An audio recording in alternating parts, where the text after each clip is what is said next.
Hey, you guys. Hope you're having a great week. I just wanted to hop on here and talk about when we're relying heavily on the voice of God. I'm almost relying on a word from God a little too much. I'm relying a little too much on hearing from God on certain situations. I did not realize that this could actually be a problem. I've gotten used to the way God speaks to me. I've gotten used to the peace I get when God speaks to me. I've gotten used to going through storms with God right there.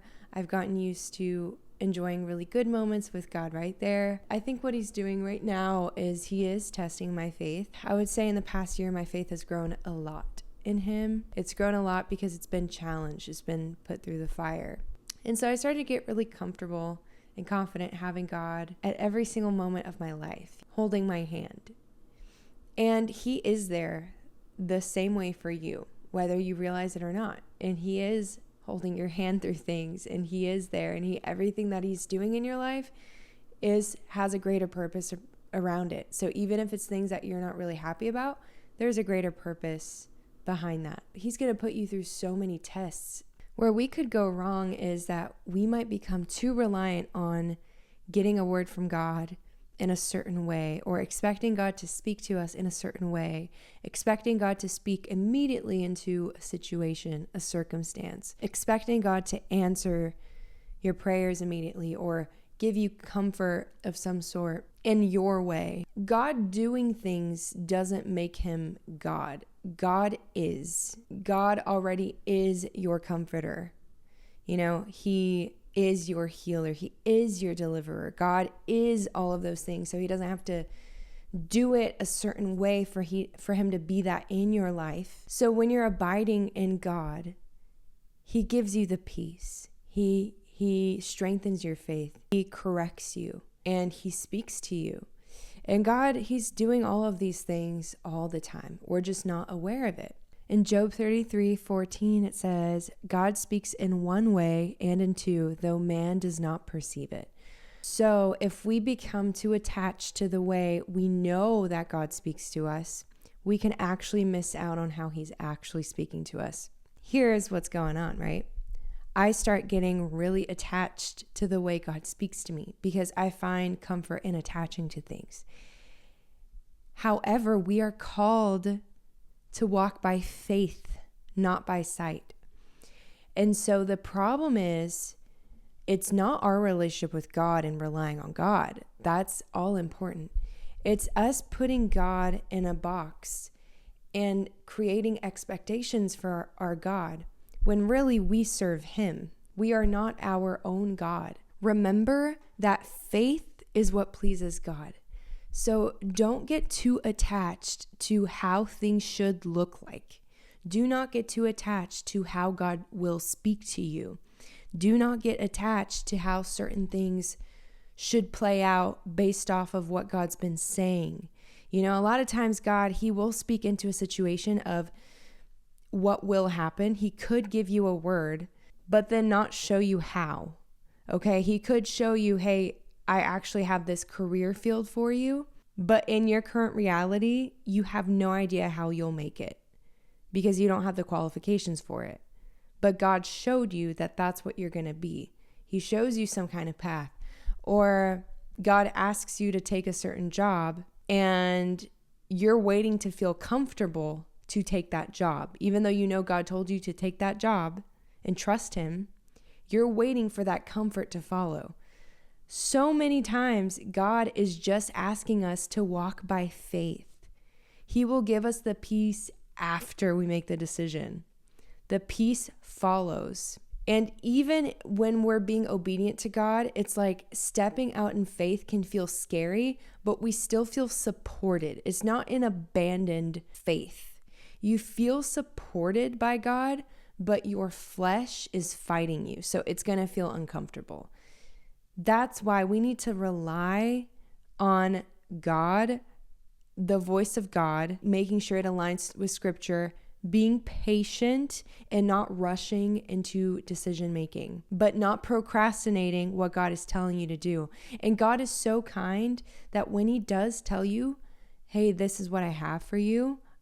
You can step out in faith in this area, but you're still questioning it, you can get confirmation from God. He will repeat himself. And that's why it's so good to lean in on fasting and prayer when we're unsure about things, because he'll clarify it for us. But him clarifying it for us is not him rolling out the red carpet and showing us this entire timeline of how things are going to play out based off of our obedience.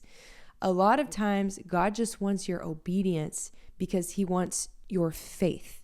He wants to grow you in your faith to the point where our lives are basically us just living out, stepping out in faith daily. And when we start acknowledging that God is always speaking, like in Job 33:14, we realize that if we are uncertain about things, or if we don't even know what our next step is or an instruction from the Lord is, that means we need to slow down and ask the Lord. But I've made this mistake so many times is I think, because God gave me this instruction, this next step, I will have clarity. I will understand what the results are going to be, what the outcome's going to be from this. I'll understand where it's going to lead me. So many times it's just God just gives me the clarity of, hey, be obedient in this thing.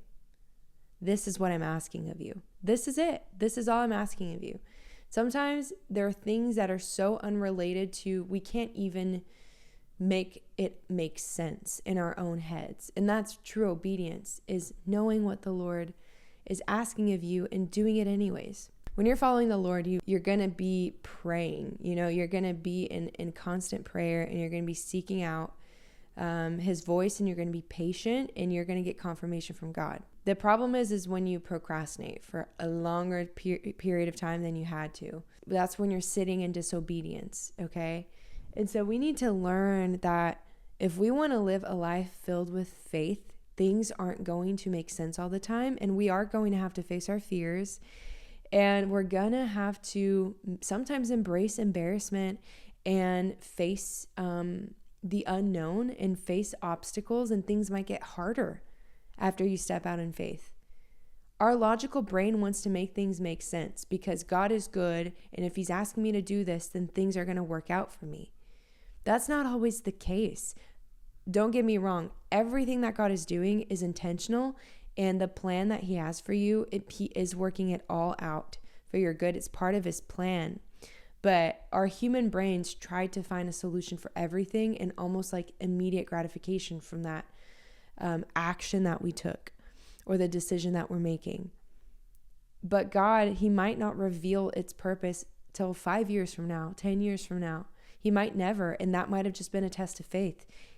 That might have just been to grow your character because 2 years ago you've been praying to get stronger in this certain area. We can't really understand why God does things. If we lean into our understanding and it becomes an idol, and we always want to hear from God so we can make sense of things, that's becoming an idol. The voice of God, the information from God is becoming an idol.